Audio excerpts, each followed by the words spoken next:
Bueno, ahora sí, me ha tocado cambiarlo, lo estaba probando. Ay, vale, ahora sí.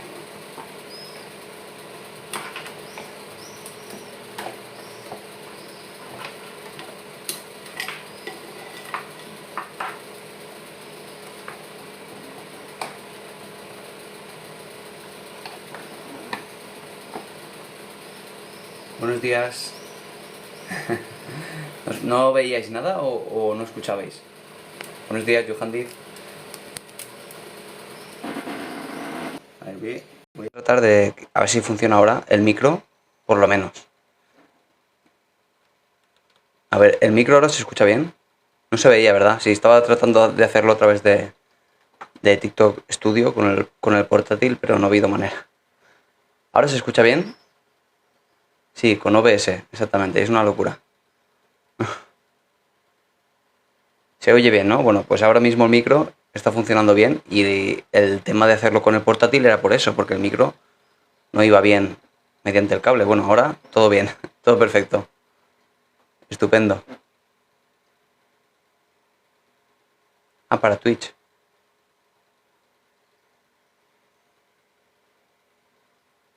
Además es que no tiene conexión directa a TikTok con OBS. También es un problema eso. Pues tengo que verte. ¿Cómo se llama? Modesto, pues como este, Carla.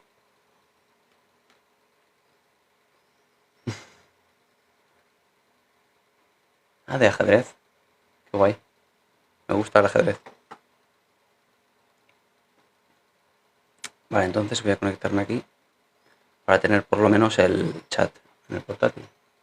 Buenos días, María. Qué lástima, es que me facilitaría mucho la vida hacerlo aquí en el portátil. Pero bueno, o me toca tener un portátil más potente o no lo sé. No sé qué tengo que cambiar. En fin, haciendo pruebas. Vamos a cerrar esto. 500 seguidores solo. Bueno, pues por algún lado se empieza, ¿no?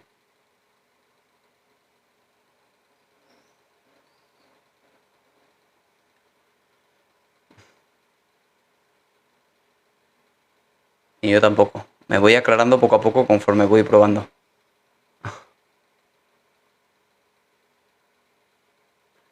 Pero de ajedrez sí sabes, ¿no? Entiendo.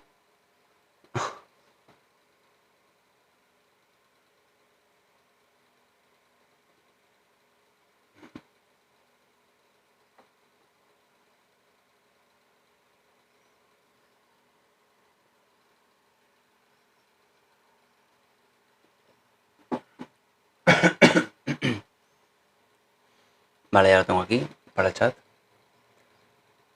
Si no, no tendría un canal, claro. Pero está muy bien el ajedrez, ¿eh? Yo utilizo el ajedrez en el centro para tratar el TDAH, por ejemplo, y la impulsividad.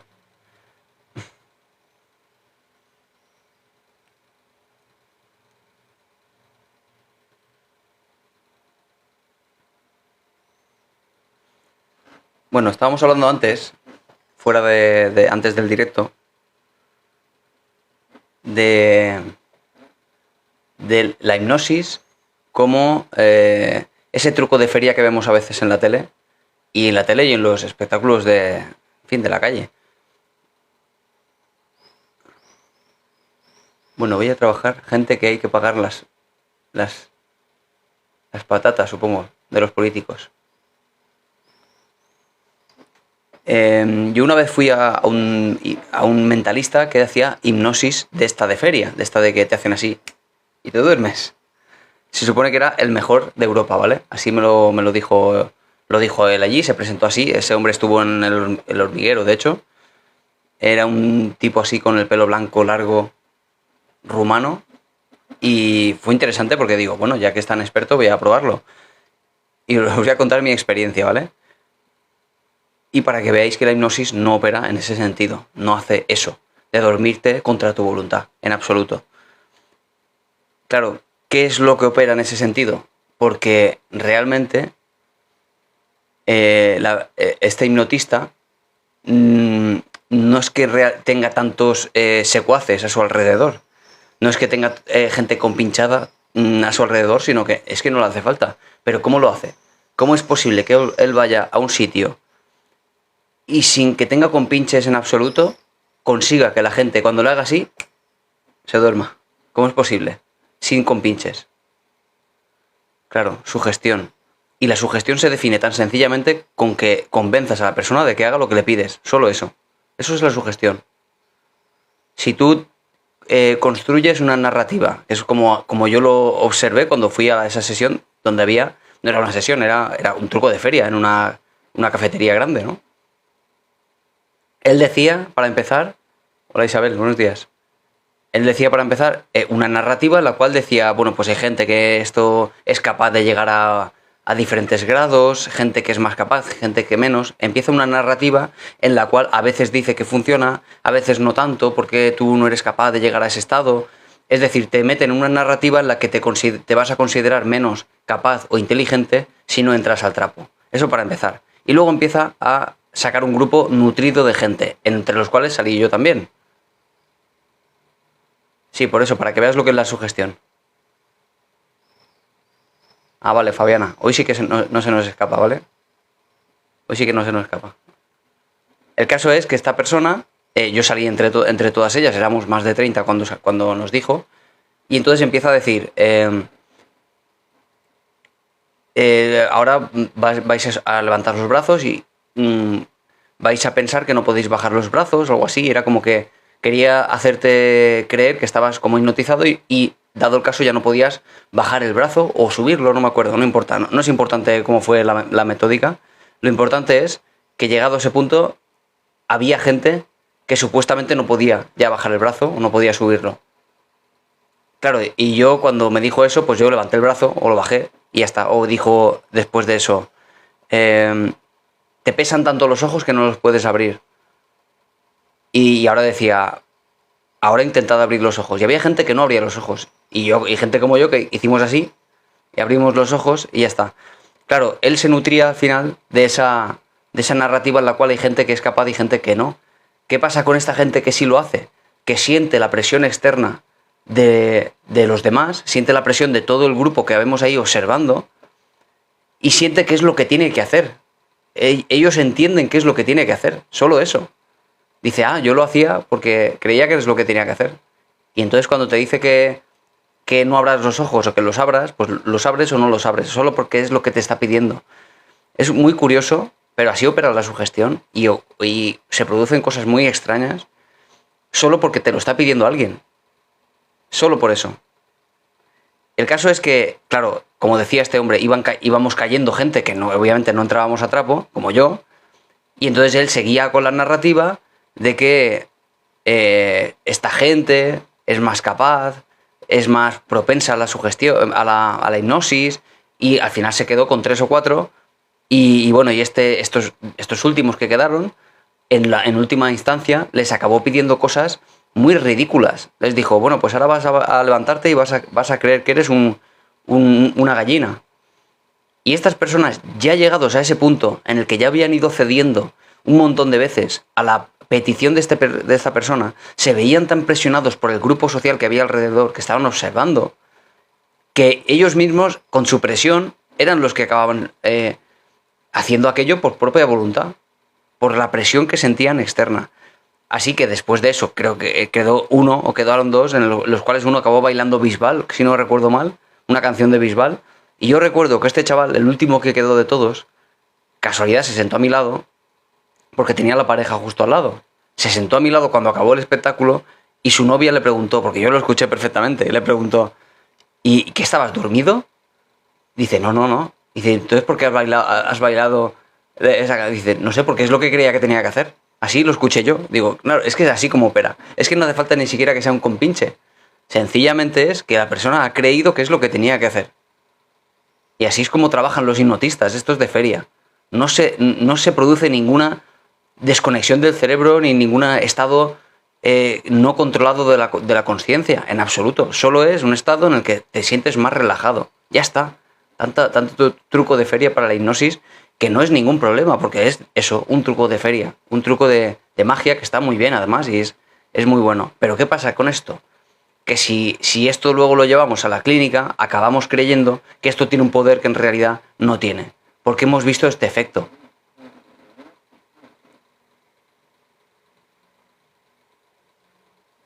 Claro, no, eso no es lo mismo, ¿no? Claro, Carla, porque a ti te hicieron un curso donde te explicaban qué es la hipnosis y es esa especie de mindfulness, de prestar atención a algo, poner el foco, reducir la reflexión y sencillamente sentir la experiencia con tal de distanciarte de tanta racionalidad. Bien, eso es la hipnosis, ya está.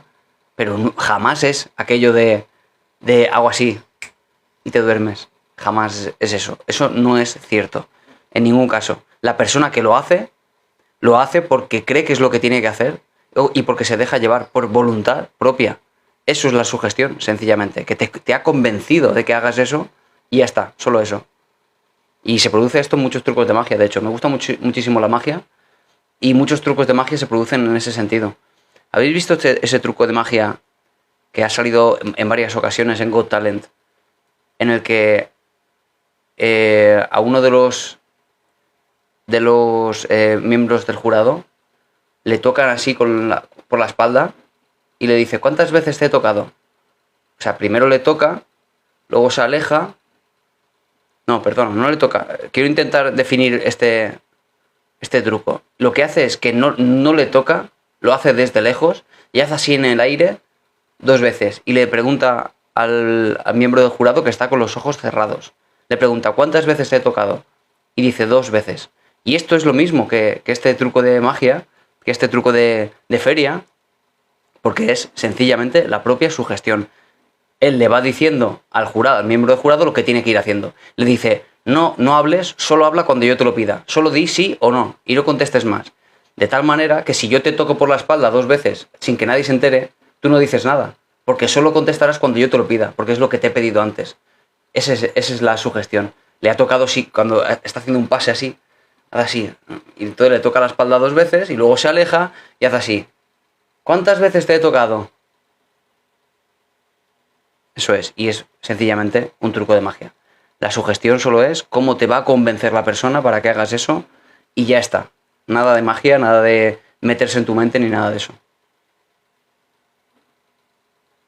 Pero muy interesante, a mí me interesa mucho todo eso. Pero lo que sea una estafa hay que combatirlo porque, claro, si quieren sacar dinero con la hipnosis, cuando en realidad no tiene ninguna efectividad para curar nada, solo es el estado de relajación que te produce el mindfulness o cualquier tipo de relajación y ya está. ¿Qué te va a curar eso? En realidad nada. Lo que te va a curar algo será una terapia compleja y no una técnica, y menos una técnica tan laxa como esa, ¿no?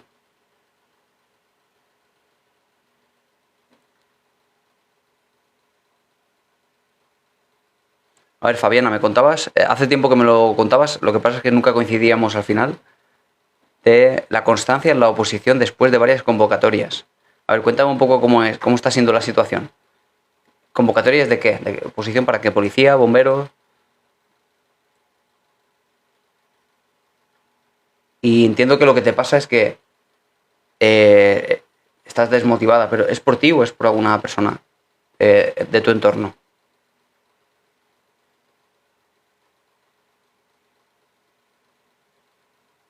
Ayudantes de instituciones penitenciarias. Para ti, ¿no? Pero ayudantes.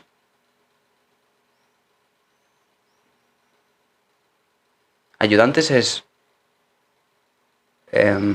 oposición también.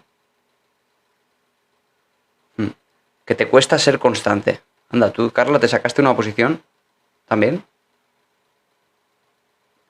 Mira, cuando se habla de la disciplina, Fabiana, la disciplina muchas veces... Hola, Maite, buenos días. Muchas veces creemos que la disciplina es algo con lo que uno nace o no nace y eso muchas veces limita que sigas avanzando siendo constante, porque si tú te consideras con la mala suerte de haber nacido sin esa dote, pues tenemos un problema. Pero en realidad la disciplina es algo que se va construyendo con un montón de esfuerzo. Sí, ayudantes es funcionario que hace de prisiones el que cuida los módulos, ¿vale? Quiero hacer la carrera de psicología y no sé si voy a poder o tener la capacidad. Hazla y lo descubrirás con el paso de las semanas y los meses. De hecho, asume esta técnica que te voy a enseñar ahora, Irenita, para ser constante y disciplinado. ¿Qué se puede hacer para ser constante? Bueno, pues lo que se puede hacer es planificación, lo primero, es decir, cómo te vas a organizar con esas metas a muy corto plazo, medio plazo y largo plazo para llegar a asumir todo ese material que en principio siempre va a ser excesivo, grande, para cualquier oposición. ¿Vale? Si tú te haces una planificación de tal manera que digas, esta semana tengo esto para estudiar, aquello para estudiar y aquello otro para estudiar, con tal de llegar, eso para empezar, ¿vale? El establecimiento de metas se ha estudiado científicamente, por ejemplo, un autor que se llama Locke lo estudió muy bien y se sabe claramente que con metas a corto plazo se trabaja mucho más que si solo se va tirando a ver qué hago hoy. Mucho más. Así que siempre hay que establecer las metas con tal de tener claro cuál es el objetivo a largo plazo, que sería pues aprobar la oposición para cierta fecha, porque sabrás cuál es la fecha, cuál es, digamos, la cantidad de material que tienes y cómo te lo vas a dividir. Y después tienes que saber cuánto tienes que hacer hoy. Hoy, ¿qué tienes que hacer hoy? Bueno, pues si tú tienes ya claro qué tienes que hacer hoy, ahora es cuando tenemos que intervenir para ser disciplinado. Tú ya sabes lo que tienes que hacer hoy. Ahora bien, llega el lunes, por ejemplo, o de lunes a viernes, por ejemplo, te has establecido para estudiar, llega el lunes, se presenta la hora de estudiar, que sean, a lo mejor son 3 horas al día, 4 horas, lo que sea, lo que tú establezcas, ¿vale? Se presenta la hora y de repente dices, uff, qué pereza hoy. Es que hace, no sé, hace calor. Ay, es que hace frío. Ay, es que no me apetece. Ay, es que tengo que ir a comprar. Ay, es que tengo hambre. Es que no tengo... Bueno, se presentan dificultades. Vale, eso es lo que tenemos que empezar a cambiar. Tienes que hacer un autorregistro de cuáles son aquellos elementos que hacen que falles el lunes, con esa meta tan clara y a corto plazo. Y te olvidas de lo demás, te olvidas del medio plazo, del largo plazo, solo te centras tu atención en el objetivo de hoy. Y como digo, se van presentando dificultades y vas a tener que ir resolviendo una a una todas esas dificultades. Si dices, llega la hora de estudiar y qué frío tengo, porque hace frío, pues prepárate una estufa potentísima al lado del despacho donde estudies. Cuando llegue la hora, pues el frío no te va a limitar. Si hace calor, lo mismo, enchúfate el aire acondicionado antes de la hora de estudiar y así resolviendo pequeños problemas. No se pueden resolver los problemas grandes, indefinidos, abstractos. Se resuelven los problemas claros y definidos. Y sobre todo los pequeñitos problemas. Si tú vas resolviendo esos pequeños problemas, desaparece ese gran problema grande que era no encuentro cómo ser constante. Es algo que no es definido, porque cómo ser constante, ¿qué hacemos para eso? Ahora bien, si tú tienes claro que el objetivo es centrarme hoy durante 4 horas para estudiar, sentarme a estudiar, y por ejemplo te sientas y resulta que el móvil te distrae, bien, eso es un nuevo problema, vamos a cambiar eso. Sabes que eso es un problema, así que dado que no lo has conseguido el lunes, cuando llega el martes, el móvil lo apagas y lo dejas en la otra punta de la casa con tal de llegar a ese objetivo que tenías el martes.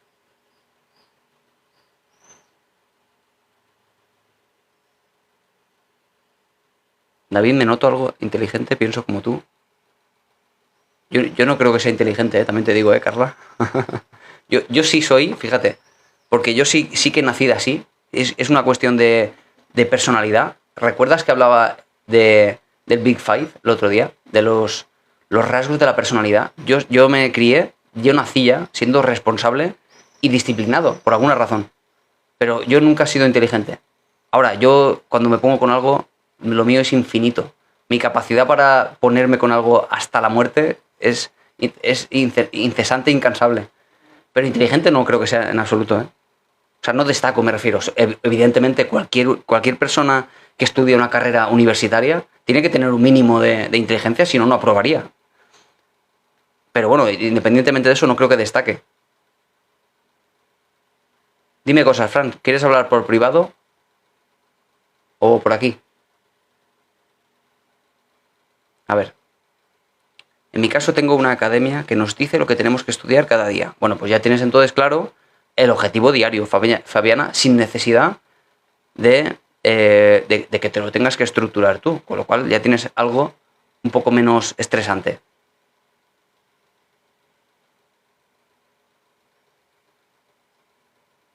Pero, me dices, pero, y detrás de un pero todo es malo.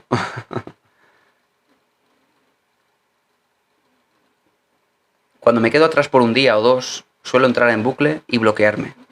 Y no sé gestionar el retraso. Bien, vamos a eso. Bien, el establecimiento de metas de Locke, este que os presentaba antes, que es un modelo para comprender que mediante metas a corto plazo se trabaja mucho, mucho más, ¿vale? Eso no hay ninguna duda ya, ¿vale? Sabemos también que ser flexibles nos va a ayudar a que de todas maneras, si comparamos entre el modelo de voy a ir tirando sin planificación ninguna y el modelo de voy a establecer una meta clara y aunque no llegue, voy a ser flexible para adaptar esa meta, en realidad sabemos que con ese nuevo método, con esa otra forma, se llega mucho más lejos, se estudia mucho más. Así que hay que establecer metas claras, pero luego hay que ser flexible. Es decir, no he llegado a donde quería, pero sin embargo, has llegado mucho más lejos que si solo hubieras ido tirando, por tirar. Bueno, entonces ahora habrá que tener la capacidad de ser flexible, de no he llegado a esta meta, mañana qué tengo que hacer para llegar. Eso estoy diciendo, Elia. ¿Cómo ser disciplinado? A nivel conductual, que es como se trabaja precisamente con el TDAH. A nivel conductual es lo que más funciona. Si hablamos de un niño, pues habrá que hacerle premios, castigos, buenos días, maravilla. Si hablamos de un adulto, consigo mismo va a ser el mismo el que se dé esos premios o esos castigos, por así decirlo.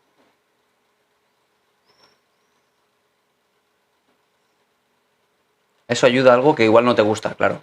Es que, claro, eh,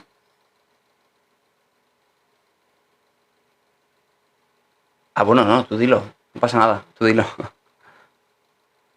No me gusta, te refieres porque no tiene evidencia científica. Ah, no pasa nada, pero si a mí no es que no me guste, solo que no me interesa, más que nada, no es que no me guste, ¿eh?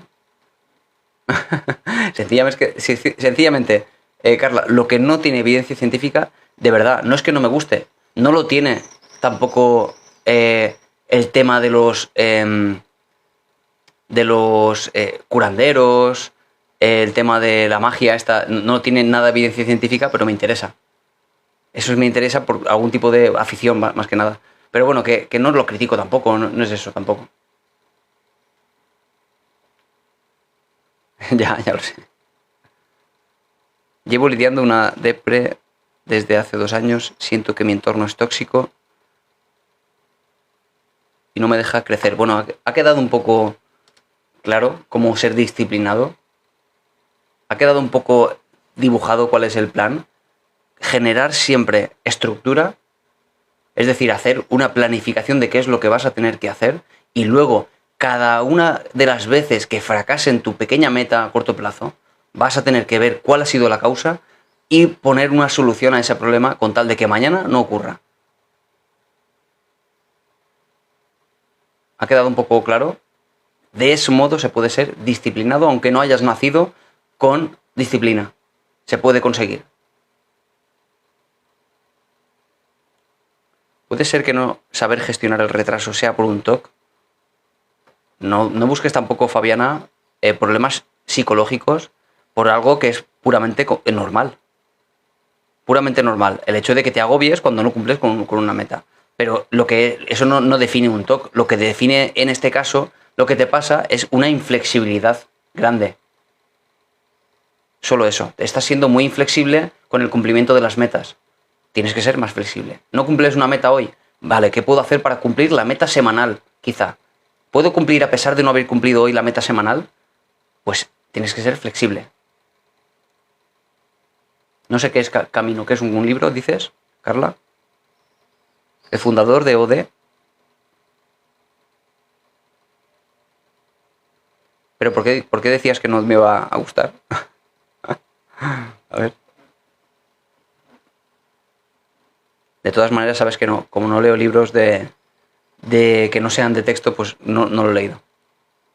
Ah, del Opus Dei. Bueno, pues seguro que el Opus Dei tiene estudios maravillosos, pero bueno, no va conmigo desde luego. A ver.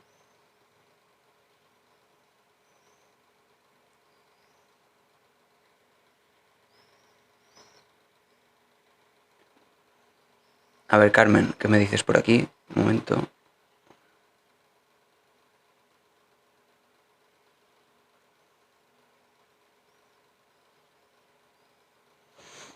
A ver, es que me he dejado mensajes atrás y como siempre se me van.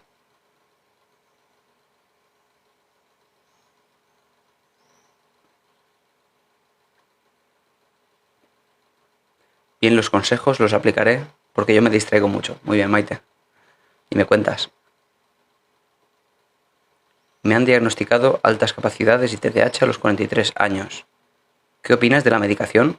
Bueno, pues si lo consideras necesaria, si consigues lograr aquello que deseas de tu vida, aquello que quieres conseguir sin medicación, mucho mejor. Pero si la necesitas, a veces es necesario. Con niños, por ejemplo, a los cuales su TDAH les está causando un problema académico, de rendimiento académico, bueno, pues a veces, y no solo de rendimiento académico, sino unos problemas en casa gravísimos, a veces se considera la posibilidad del fármaco porque realmente consigue controlar su impulsividad, su nerviosismo, así que ayuda. No mejora su atención, pero su incapacidad de estar quieto de verdad le perjudica. Pero bueno, yo siempre digo que los fármacos son necesarios cuando es grave y cuando no hay más remedio, pero no como primera opción, jamás. Porque con terapia cognitivo-conductual se puede llegar al mismo punto. Sabéis que tengo muchos mensajes, estoy intentando tratar de, como siempre, contestarlos todos, ¿vale?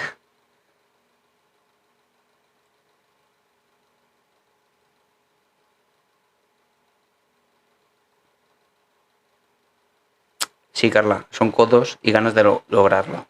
Pero bueno, con técnicas mejor que así, ir tirando por tirar.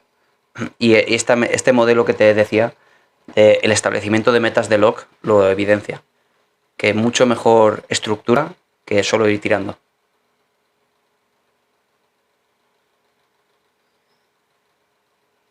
Gracias, Gladys, por la rosa.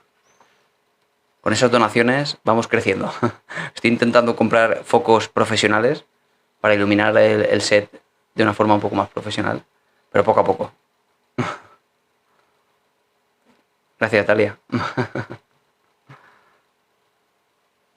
Gracias, Fabiana. Gracias, Gladys.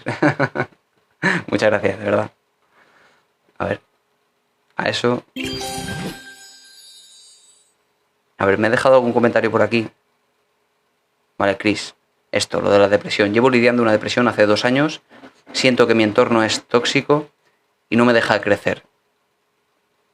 Una de las manifestaciones de la depresión suele ser precisamente eso que muchas veces hemos hablado aquí. Gracias, Mame. Nati. Es precisamente eso de sentir que el mundo es muy negativo, aunque no lo sea, no hace falta ni siquiera que lo sea. Pero sentir que el mundo es negativo, que yo soy negativa o negativo, que el futuro es negativo, eso es un problema, Es la manifestación cognitiva de la depresión.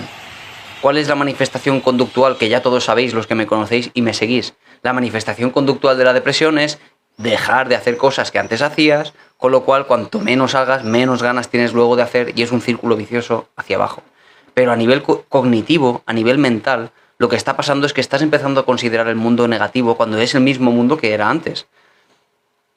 Claro, ¿qué es lo que hay que cambiar a nivel cognitivo? Precisamente esto.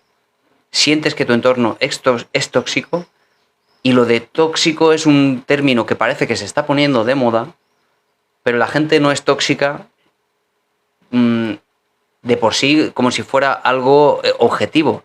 Más bien es como tú estás interpretando ese entorno quizá propio de la depresión, desde luego. Vas a tener que cambiar esa forma de entender a los demás, de entender... Jesús, hola, ¿qué tal? Jesús es el que nos contaba el otro día lo de la bioneuroemoción y esto que no tiene evidencia y todo eso.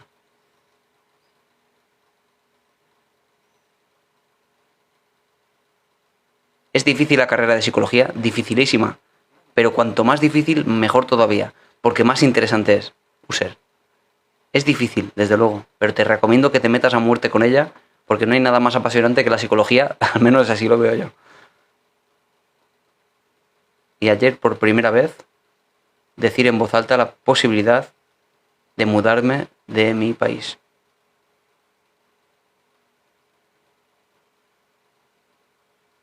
Entiendo, Chris, que estás tomando fármacos. Entiendo porque llevas 2 años y que habrás pasado por terapia. La depresión suele ser episódica, alrededor aproximadamente precisamente de 2 años. ¿Te sientes ahora mejor? ¿Llevas 2 años y ahora te sientes mejor? ¿O estás tomando fármacos pero no terapia psicológica? Porque es algo que a veces ocurre, ¿eh? ¿Sabes? Mi psicóloga me insistía en que tenía que escribir y vi un vídeo tuyo diciendo lo mismo. Sí, ¿sabes, Maravilla? Yo siempre digo que no hay métodos para todos,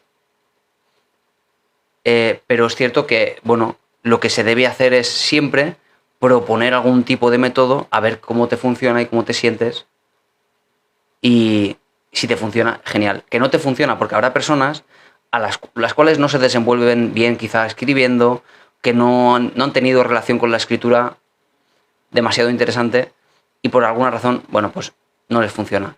Entonces a esa persona decirle qué es lo que tiene que hacer, que lo que tiene que hacer es escribir, le va más bien a causar ansiedad porque no sabe por dónde empezar, no sabe cómo organizar sus pensamientos para escribir y evidentemente va a ser más un problema que una solución. Así que, claro, siendo flexibles, se trata de técnicas, tener herramientas diferentes con tal de luego aplicar aquella que mejor nos funcione. Jesús, tienes un cacao mental tremendo, ¿eh? Porque me estás hablando de cosas de la biología como esto, el endodermo, el mesodermo y el ectodermo, que es la propia ontogénesis del ser humano. Es como el ser humano desde el embrión va evolucionando hasta el ser humano. Pero luego lo mezclas con la bioneuroemoción, es decir, que unos marcadores que un tipo encontró y que no tienen evidencia científica ni la ha tenido después, que eso tenga conexión con traumas incluso.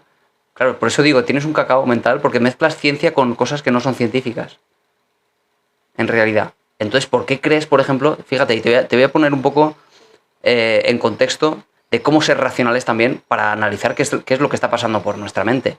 ¿Por qué asumes, Jesús, que esto del endodermo, el mesodermo y el ectodermo es verdad? Porque no lo has visto, solo lo has podido ver en un libro o en un vídeo, y sin embargo no crees lo otro que asume la ciencia con respecto a las enfermedades o los trastornos psicológicos.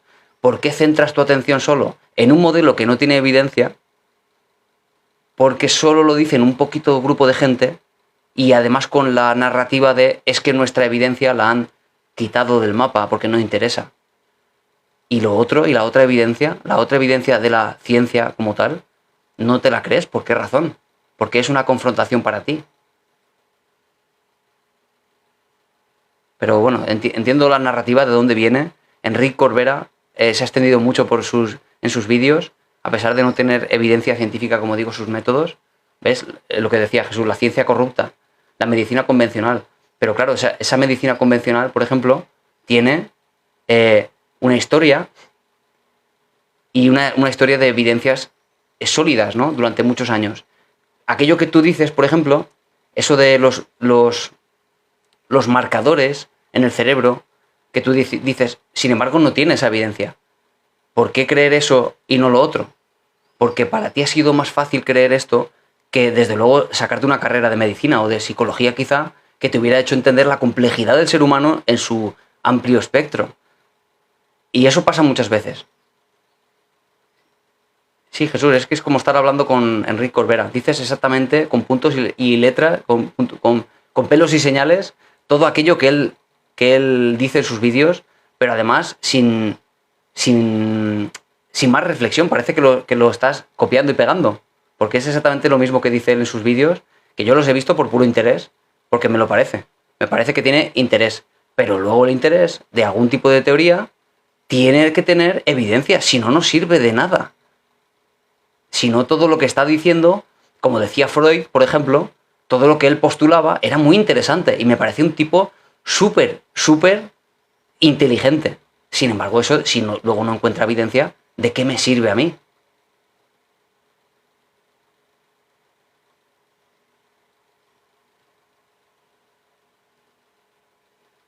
Pues sí, tienes razón, mamen. La próxima lo pongo, el objetivo.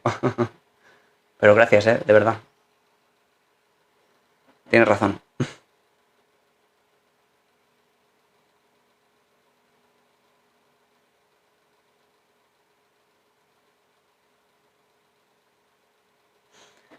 Ah, vale, vale, Chris, me estabas diciendo que por la posibilidad de mudarte es cuando te sentiste tranquila. Es decir, claro, al distanciarte de este entorno tóxico. Claro que siempre es una opción esa, Chris, ¿eh? O sea, me parece estupendo al final, porque uno cuando tiene una situación estresante, lo de alejarse, es decir, desde su conducta, lo que puede cambiar, siempre te puedes apartar de esa persona que te causa algún tipo de problema, ¿no? Eso desde luego. Luego hay situaciones en las que uno no puede cambiar. Si uno no puede cambiar, ahí es donde tiene que cambiar lo psicológico, ¿no? El cómo lo percibe. Pero desde luego, si es posible alejarse de una persona que te causa malestar o un entorno, hazlo, pero es peligroso a veces, ¿no? Porque se puede siempre huir. Si es un hijo, si es un padre, si es un hermano, a veces no siempre es la solución. Hay que plantear las dos posibilidades.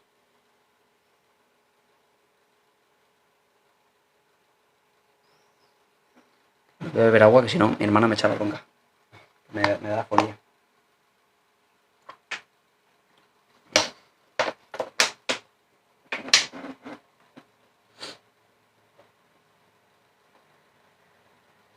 Dejé mis antidepresivos sola y ahora no puedo dormir bien. Nunca descanso. Debería volver.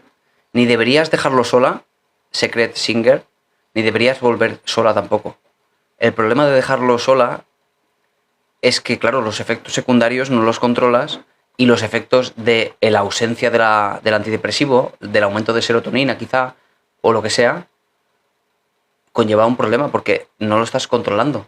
La ausencia de ese fármaco debe de estar controlada por un profesional, en este caso el psiquiatra o a veces el médico de cabecera. Pero claro, si tú le dices al médico de cabecera o al psiquiatra, quiero reducir este fármaco, te lo va a reducir y te lo va a quitar. Realmente te lo va a quitar, pero vas a estar preparada. Claro, esa es la idea. Puede dar efecto rebote, efectivamente, Mar. Gracias, Gladys.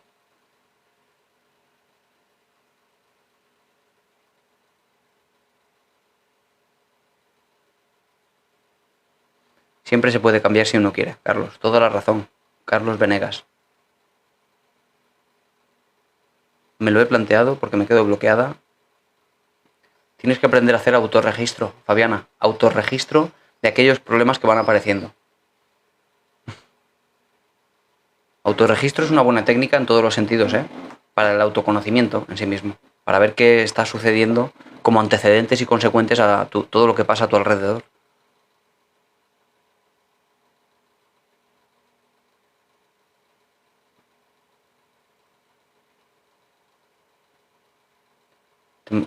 Tengo como siempre un montonazo de mensajes que los tengo por aquí y a veces se me bajan y se me pierden, me toca subir, en fin, un poco de follón.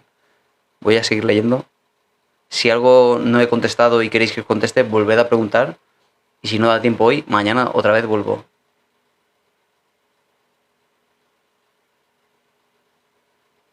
Mira, está el nombre de mi primo. Ese sí es superdotado. ¿Quién te refieres ahora, Carla? No sé a quién te refieres. De verdad que no estoy intentando parecer que no me acuerdo de algo como me decías el otro día. Es que no me acuerdo. ¿Jordi? ¿Qué Jordi? ¿Qué Jordi? Ah, no lo he visto, no lo he visto.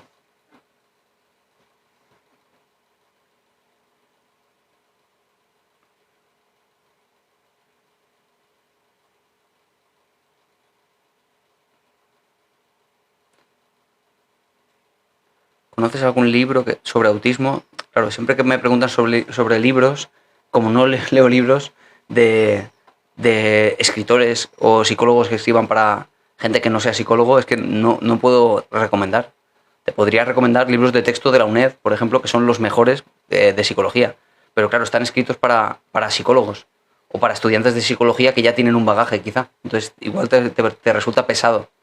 O te vas a tener que nutrir de otros conceptos antes de atacar un libro así. O quizá no lo sé. Gracias, Gladys.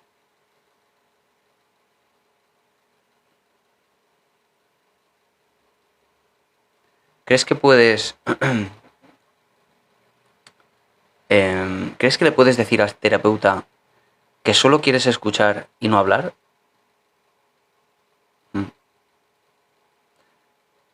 Sí, sí se puede. Al final tú le tienes que pedir al psicólogo lo que necesitas, ¿no? Y a veces lo que necesitas es eso. A ver, es que hay de todo tipo de pacientes, ¿no? Yo, por ejemplo, me he encontrado con pacientes que llegan a consulta y a la mínima que les das de estímulo, sí, a la mínima que les das de estímulo, empieza una historia, a veces un poco, poco estructurada, pero empieza y habla y no para. Y después hay otros pacientes que llegan y le preguntas, bueno, ¿qué te pasa? Pues que tengo ansiedad. Ya está. No te dice nada más. Y digo, vale, ¿y tienes ansiedad? ¿Por qué? Porque con los estudios me da ansiedad. Se acabó. Es decir, cuéntame. Y frente a eso te tienes que adaptar. Es decir, yo recuerdo en ese libro, que no lo he encontrado aún, tengo que encontrarlo, que os hablaba de los factores comunes. Es que es una asignatura de cuarto, lo tengo que tener por ahí, pero no me acuerdo ahora cuál es. Que hablaba de los factores comunes, el tema de... Ay, espera.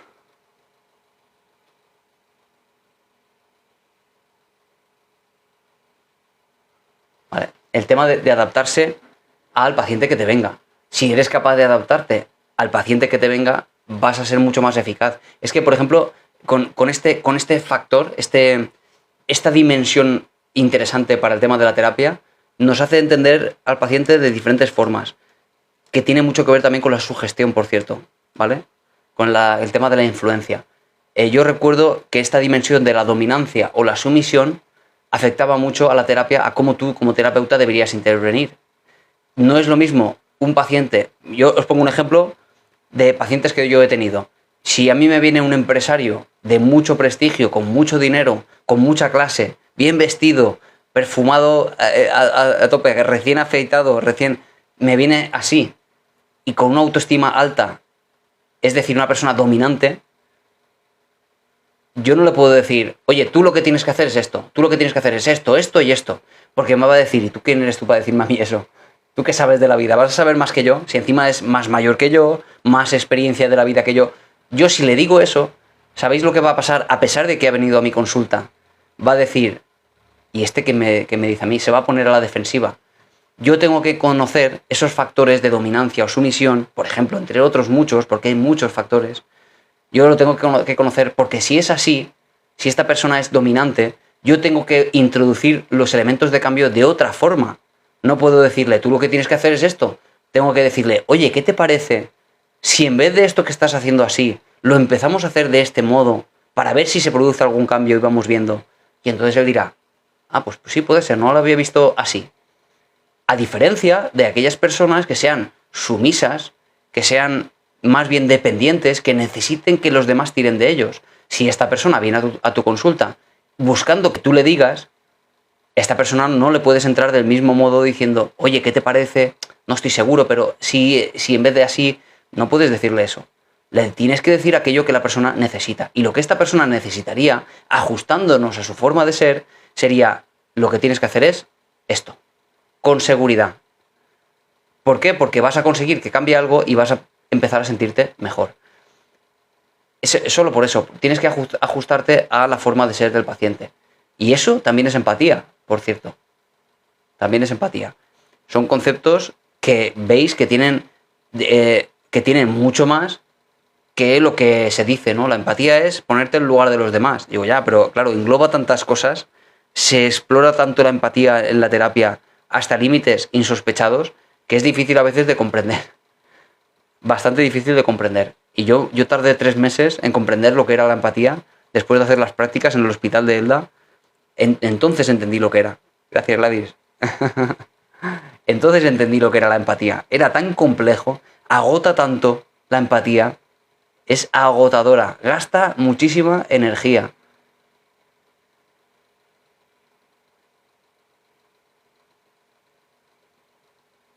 Pero bueno, para que veáis que es también dependiendo, ¿no? Si esta amiga tuya, como dices, Carla, te pregunta o te dice que si eso si es posible, quizá, si es bueno, si tú necesitas que el psicólogo te hable y tú escuchar, bueno, pues a lo mejor es lo que necesitas. Desde luego el psicólogo tiene que hablarte de ti, ¿no? De tu vida, de la vida en la que tú estás, no de su vida, claro. Pero sí hay muchas personas que yo he tenido en mi consulta que lo que piden es eso, no piden hablar y ser escuchados, piden que tú les cuentes de su vida, evidentemente, que les hables de ellos. ¿Qué ves tú de mí? ¿Qué crees que yo? ¿Qué crees que yo tengo que hacer? ¿Qué crees que yo? Porque es el paciente el importante. Claro, en este caso, por ejemplo, hablamos de que está ocurriendo contra la voluntad del paciente, ¿no? Pero bueno, eso es una mala praxis y sería otro tema al que yo me estaba refiriendo, desde luego. El psicólogo debe adaptarse siempre al paciente, siempre. El psicólogo, como persona, no importa en la terapia. Nunca. Sí, no, puede ser una buena psicóloga, pero estar pasando por un mal momento y tener una mala praxis en un momento determinado, por ejemplo. Y ser una excelente psicóloga en otro contexto. ¿Sabes lo que quiero decir? Que quizás está pasando por un momento de más estrés y ha necesitado desahogarse en un momento determinado, pero es una mala praxis, evidentemente.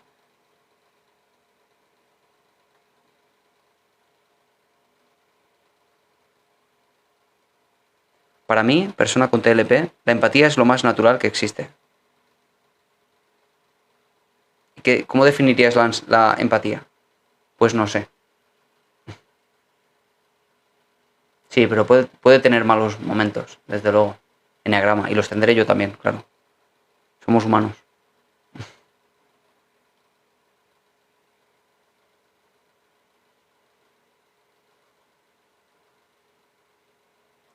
Aquí Poker Rubia nos habla de el duelo. De nuevo, hemos hablado muchas veces del duelo y de ese proceso natural que es el duelo, que no es depresión. Es un proceso natural de adaptación a la vida sin la persona. Y hasta cierto punto completamente natural. Hay que pasarlo. ¿Que se vive con tristeza? Sí. Pero hay que afrontar que la vida, después de la persona, sigue y seguirá después de ti y de todos nosotros. Pero es cierto que esa tristeza no hay que considerarla patológica, por eso la llamamos duelo y no la llamamos depresión. La depresión empezaría a consecuencia de una mala adaptación de ese duelo y desde luego empeoraría mucho los síntomas del duelo, que se circunscriben solo a la persona fallecida. Incluso los pensamientos negativos se circunscriben solo a la persona negativa. No se extienden a mi persona, no se extienden a lo poco que soy yo y lo poco que valgo, ni a lo negativo que es el mundo, o oscuro, o contaminado, o tóxico que es el mundo, ni se extiende a cuánto es de malo en el futuro este mundo, ¿no? No, se circunscribe solo a la persona que ha fallecido. Por lo tanto, cuando se asimila este estado, llega un punto en que uno supera el duelo y sigue adelante, ¿no? Si no es así, se va mucho más allá. Y entonces ya le llamamos depresión.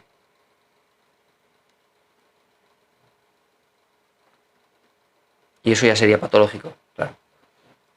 Luani, si quieres me escribes por privado y hablamos de las consultas online, ¿ok? Tú lo viviste con tu madre, pero es normal.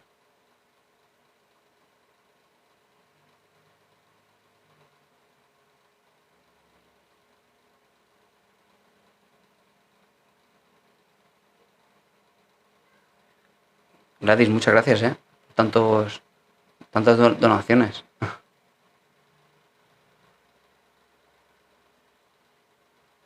Airam, yo tengo dolor grande.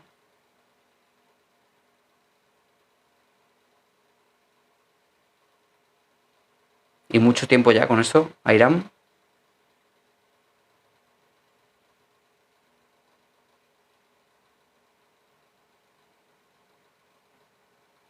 Mi hija de 16 años es desafiante, malhumorada, no acepta normas, no obedece, buena estudiante.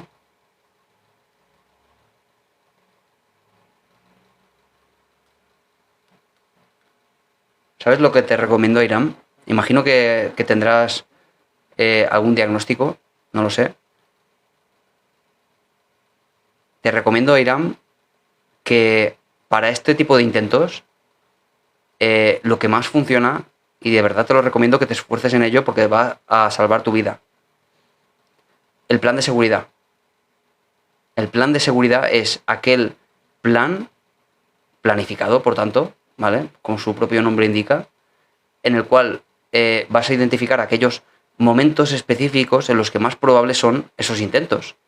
Es decir, quizá cuando te sientas sola, quizá cuando aparezca una fecha determinada en la que murió un familiar, quizá cuando ves determinadas cosas en la tele, quizá cuando escuchas muchos ruidos, lo que sea. Determinados estímulos concretos que a ti aumentan tu probabilidad de tener este malestar tan intenso que lleva a esa ideación. El plan de seguridad es lo que más funciona. Es decir, detectar primero esos estímulos y después de detectarlos, ponerle ante cada uno de esos estímulos un remedio. ¿Cómo te vas a anticipar a ellos? Pues puedo llamar a alguien, puedo no estar sola. Si, por ejemplo, cada vez que me quedo sola por la noche me dan más ganas, bueno, pues entonces sabes qué va a pasar cuando te quedas sola por la noche. No te quedes sola, llama a alguien, dile que a partir de cierta hora tienes que estar con esta persona. Busca esa solución para ese estímulo concreto porque los puedes identificar. Sí, pero por ejemplo, Airam, si lo haces después, o sea, si te esperas a que ocurra, en ese momento ya no vas a querer llamar a nadie. Pero te digo que planifiques. Te digo que si lo sabes ya, que cuando te quedas sola es más probable, ahora que estás en la calma, porque ahora no tienes ganas de hacerlo, ¿verdad? Ahora no tienes la intensidad emocional que te llevaría a hacerlo. Si ahora, teniendo la estabilidad que tienes, eres capaz de planificar y tomar decisiones, cuando llegue el momento solo será aplicar un puro plan, sencillamente, ¿no? Es decir, cuando ya vayas a ver que te vas a quedar sola, anticípate, no te quedes sola. Llama a alguien que siempre esté contigo, ese alguien en esas horas, o que puedas hablar por teléfono o una videollamada, por ejemplo, con alguien, con algún familiar, algún amigo, alguna amiga. Eso lo puedes hacer, alguna especie de videollamada con alguien. ¿Lo podrías hacer eso cuando te quedes sola? Y digo, no puedes hacer eso. ¿No tienes a nadie? ¿A ningún amigo o amiga?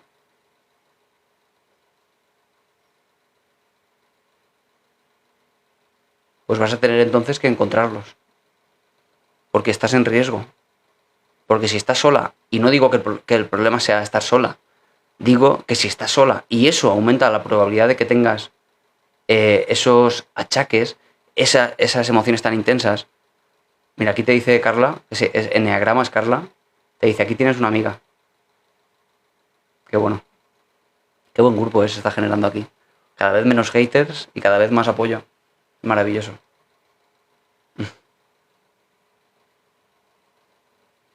Llámame a mí, Airam, aunque yo también tengo intentos. Qué bueno, qué buen grupo, de verdad, qué maravilla. Esto que está pasando ahora deberían verlo a veces los haters y decir, ¿de verdad lo que yo hago sirve para algo? ¿De verdad yo quiero esto en vez de lo que está pasando ahora aquí?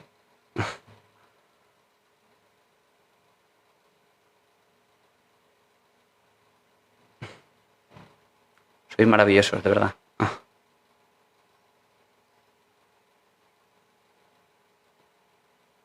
Sí, hago sesiones online.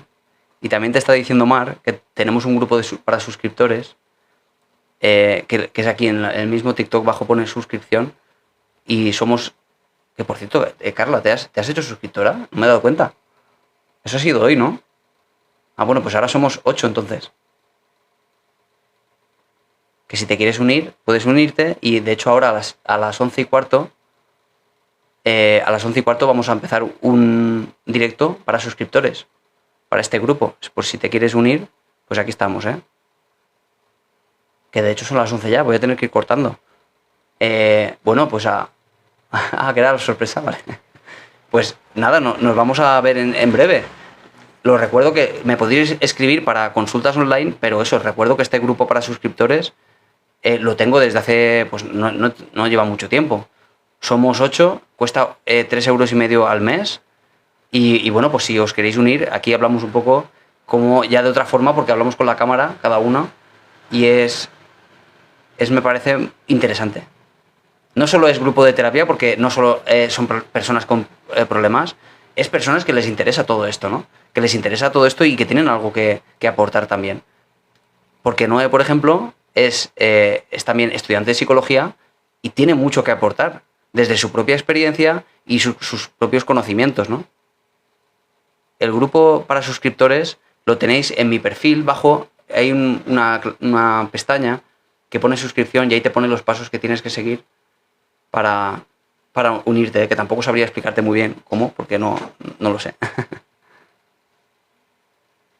Lo que hacemos es que ahora a las 11:15 pues conectamos las cámaras y nos vemos todas las caras, que es algo que también anima, y bueno, y hablamos cada uno pues un poco de su forma de ver el mundo, de su forma de enfrentar la vida, de su gestión. Sobre todo la intención es la gestión emocional. Básicamente es lo que conecta casi con todos los problemas, ya sea por depresión, por ansiedad, por rabia con algún familiar o con algún amigo, con todo ese tipo de cosas. Y la idea era, vamos a aprender técnicas específicas para gestión emocional. Yo he publicado vídeos para este espacio privado para la gestión emocional que yo aplico en mi consulta, y la idea es, pues, todo esto llevarlo a la vida cotidiana. Oye, ¿cómo te ha ido? ¿Qué ha pasado? ¿Cómo verlo de otra forma? Etcétera. Esa fue la intención y bueno, yo creo que está yendo muy bien. Y en eso estamos. Sí, podría ser sin dar la cara, con audio, por ejemplo, solo. Pero bueno, mejor con cámara. Pero no es importante porque hay gente que se conecta a la cámara y gente que no. Bueno, chicos y chicas, me voy a marchar. Muchas gracias a Irán por contarnos la experiencia.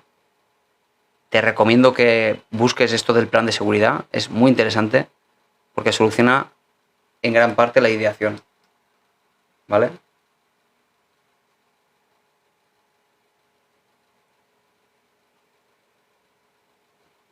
Claro, yo creo que asignaturas de psicología hay muchos sitios, ¿no? Diferentes. Sí, se mete un poco en todas partes. Bueno, chicos y chicas, me voy a marchar. Los suscriptores, ahora a las 11:15, estad atentos que nos conectamos y os voy dando paso para la cámara. Y te veré la cara también, Carla. ¿Vale? Conecta la cámara, ¿eh? Bueno, muchas gracias a los donadores de que hoy ha sido mucho. Gladys también, no Enegrama, todos me habéis dado un montón de apoyo. Y esto a mí pues también me permite crecer y seguir estando aquí, que es lo que yo quiero. A mí me gusta mucho estar aquí. Así que muchas gracias a todos. Y en respecto de los directos de siempre, mañana, mañana a las 10 en punto estoy aquí otra vez. ¿Mañana es viernes ya? No, mañana es jueves, ¿no? Sí, mañana es jueves. Madre mía, cómo pasan los días. A ver, un momento. Vale, ya está. Bueno, chao. Chao. Adiós. Adiós. Hasta mañana.